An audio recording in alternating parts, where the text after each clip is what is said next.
What's going on, ladies and gentlemen? Welcome back to another video. Today we have another pitch meeting for you courtesy of Ryan George. Today's pitch meeting is Harry Potter and the Half-Blood Prince. Now this one was when it really started getting dark and grayscale, and honestly is one of my favorites despite the fact that it had a lot of romance and love stuff. I really enjoyed it. I don't see a whole lot of flaws in it. The only thing I really could point out off the bat is just like how much it got like teen drama-y. I don't know, is that because of Twilight? Did Twilight change the game with everything? I don't know. I don't know. But I'm not here to point them out. Ryan George is here to point them out. In terms of the super easy, barely an inconvenience thing, oh god, okay, I guess there are some convenient things in it, like the liquid luck and being able to perfectly create the potion based off of the instructions from the Half-Blood Prince.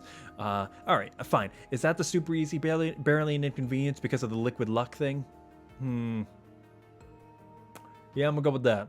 But we'll see. I'm so excited. Let's get into this. Guys, if you like this video, once again, you know what to do. Please like, share, comment, and subscribe. Hit that notification button so you never miss a video. Check out everything else we got going on the channel. Check out Patreon. Check out the merch. All right, guys, enough talk. This is the pitch meeting to Harry Potter and the Half-Blood Prince. Let's go.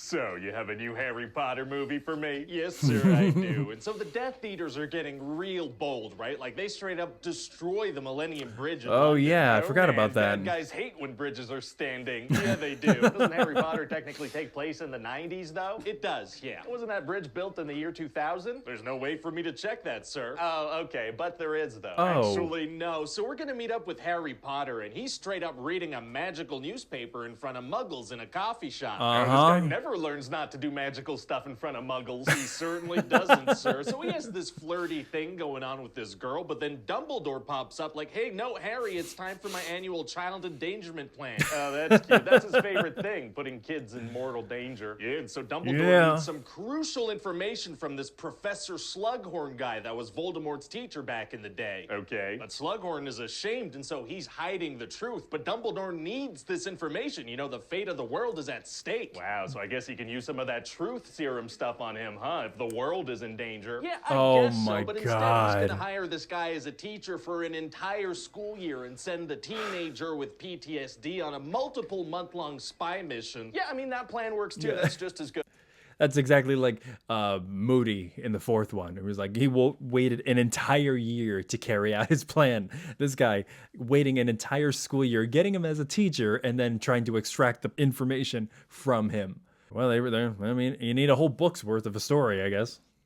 Plus, Voldemort usually attacks at the end of the school year, so there's plenty of time here. That's a good point, sure. And so also, Draco Malfoy has been tasked with killing Dumbledore, and Professor Snape takes an unbreakable vow to protect him. Wow, an unbreakable vow, huh? Can that be broken? No. Okay, got it. That makes sense. So eventually the school year starts, and Harry gets this used textbook that says it belonged to the Half-Blood Prince. Right. And this thing has handwritten instructions in it that are better than the actual book instructions, and so Harry makes the perfect liquid death potion. Feels kind of dangerous to have a bunch of teenagers try to make liquid death potion. Yeah, but this is Hogwarts, so they don't really teach kids anything unless it could lead to them dying a horrible death. Fair enough. So because Harry made the best liquid death potion, Professor Slughorn gives him a vial of liquid luck. What's that? Oh, it's this frickin' potion that gives you incredible luck, but it's pretty hard to make, so it's pretty rare. Couldn't you take some and then while you have incredible luck, try to make some more? Hey, shut up. And so Harry has this bottle he can use anytime. Oh, yeah. Wow, so I guess he uses it to get the information he needs from Slughorn, huh? Yeah,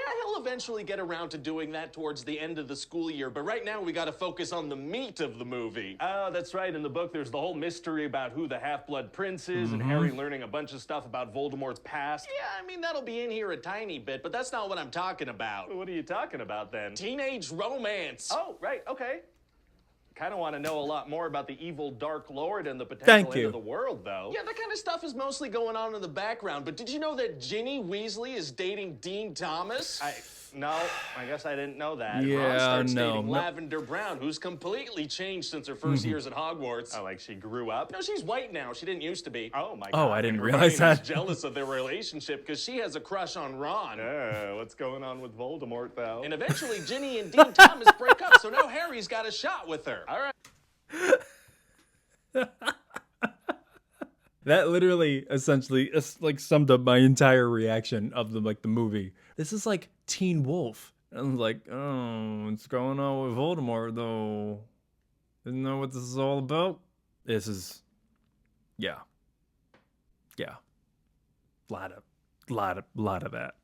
I mean, okay, do they at least have good chemistry? Not even a little. It's gonna be super hard to watch. Dang. So she's gonna feed him a little cookie and tie his shoes for him. And you'll never guess who Hermione invites to Slughorn's Christmas party. I don't particularly care. Cormac McLagan. Sure, okay, all right. The world's in danger, though, right? Should we maybe spend a bit of time on that? And Slughorn taught his students how to make a love potion, and Ron accidentally takes some that was meant for Harry. Love potion, right? That thing that J.K. included in the book with horrible moral implications. And while he's in the hospital wing, he asks for Hermione instead of Lavender, so him and Lavender break up. Okay, can there be some kind of action scene, maybe, please? Yeah. Okay, fine, sir. Tell you what, I'll have some Death Eaters set the Weasley house on fire. Does that happen in the book? No. Isn't that something they could pretty easily put out with magic? Probably, yeah, but we'll just have them watch it happen and look all sad. All right, I mean, it's not a love scene, so that does feel like a breath of fresh. I mean, it could be magic fire. I mean, at that point, like, who gives a shit? To me. Oh, and also throughout the movie, we're gonna sprinkle in little scenes of Draco Malfoy walking around Hogwarts all sketchy and going into the room of requirement. Okay. And Harry's gonna confront him at a certain point and use this Sectum Sempra spell he read about in his book, but it turns out to be deadly. Yeah, it was but crazy. Luckily, Snape saves Draco's life at the last second. Wow, so Harry must get in a ton of trouble. Not particularly, no. I feel like he's gotten into a bunch of trouble for much less than almost killing a student. Yeah, but no, this is all good. This is okay, though. Well, okay, then. So then finally, Harry's gotta get this information from Slughorn because the end of the year is approaching fast. Man, well, it's gonna be hard to get that secret out of Slughorn. Actually, it's gonna be super easy. Barely an inconvenience. Oh, really? Yeah, see, he uses the liquid luck. Oh, right. Boom, baby. That's what I'm talking about.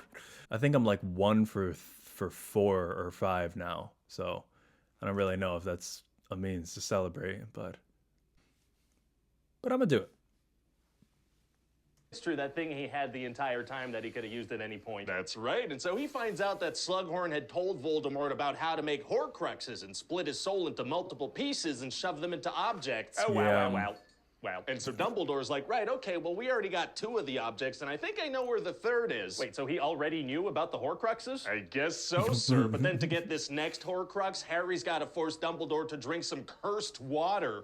Forcing old people to drink is tight. Okay, and so they head back to Hogwarts, and Draco has managed to get some Death Eaters into the school. Why does he need the Death Eaters there? Because he needs to kill Dumbledore. So they help with that? No, he just kind of confronts him on his own. Oh, okay. But then Snape pops out and kills Dumbledore instead of Draco. Oh no. So Harry's so upset, he chases Snape and the Death Eaters and tries to kill Snape with Sectum Sempra. Jeez. And then Snape knocks Harry down and he's like, hey, guess what? I'm the Half-Blood Prince. Oh.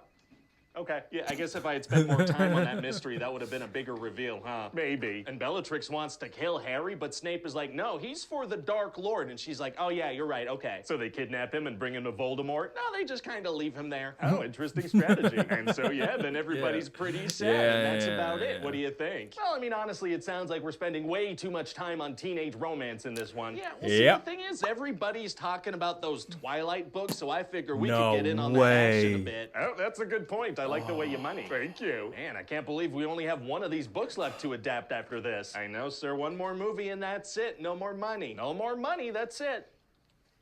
Unless... It was around that time when everything just started getting so big that you needed a 2-part movie series and you really wanted to flesh it out. And you hoped that it was so you could like give the story the proper pacing that you needed it to. But like the first one, the first half of Deathly Hallows was just like nothing but going on camping trips and finding the Horcruxes, and like, I don't know, it wasn't that entertaining, but you know, to each their own, right? Now I really want to go and see if it actually was Twilight that influenced all this teen romance and stuff like that. I mean, but like at that point, like, did you really need it? I mean, it was Harry Potter. It was one of the most popular series like of all time at that point, aside from maybe like Lord of the Rings. I don't really know if you needed it. You already had a pretty loyal fan base if they were coming back for like the 1, 2, 3, 4, 5, 6th movie already. I mean, they're pretty loyal at that point. That was great. He hit the nail right on the head. There were some things that he pointed out that I'm like, yeah, okay, this movie was just not to say there were a lot of like plot holes. I mean, there were a lot of things that they introduced that had implications as to what wizards could do in the future, like love potions, liquid luck, and everything. But a lot of things were just convenient for this. A lot of like very convenient plot devices that got people out of a pickle with magic. It's a magical world, you know, like magic. But since I only remember liquid luck showing up once, since I only remember love potions showing up once, they're just one-off rules, and then we're just meant to forget about them. Which, you know, to a certain point, fine, whatever. I get it. For something like Harry Potter, sure, I can excuse. You know, it was still one of the most popular franchises of all time, so I get it. That was great. That was a good laugh. I really needed this laugh because this entire day we've been getting heat stroke warnings and we've been getting tornado warnings. So this is a nice little cherry on top of my day of impending doom. Thanks so much for watching, guys. Look out for the next pitch meeting. If you like this video, I urge you like, share, comment, and subscribe. Hit that notification bell so you never miss a video. Check out everything else we got going on this brand, guys. We got Patreon popping off. We've got merch store popping off. Check out everything, or don't. I have no way of knowing. Thanks so much for watching, guys. From one artist to another, stay creative, and I'll see you again.